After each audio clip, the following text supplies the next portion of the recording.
2013 حيث بدأ في الظهور مع فريق الشباب، وفي 2 ديسمبر عام 2015 لعب أول مباراة له مع الفريق الأول ضد كين في الدوري الفرنسي بعد دخوله بديلا لكوينتراو، وأصبح بذلك أصغر لاعب يلعب لموناكو في تاريخه بعمر 16 عام و347 يوم، كاسرا بذلك رقم مواطنه تييري هنري الذي ظل صامدا لمدة 21 عام.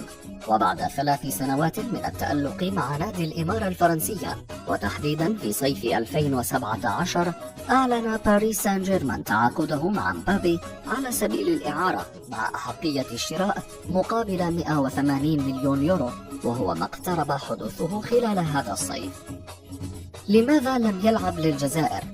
موهبة مبابي اللافتة دفعت الجماهير الجزائرية لمطالبة اتحاد بلادها بانتدابه ليلعب في صفوف الخضر، لكن اللاعب اختار تمثيل منتخب فرنسا بدلا من المنتخب الجزائري. فضلا إذا كنت ليس حاسدا، ضع إعجاب لصفحتي واشترك في قناتي مانجر.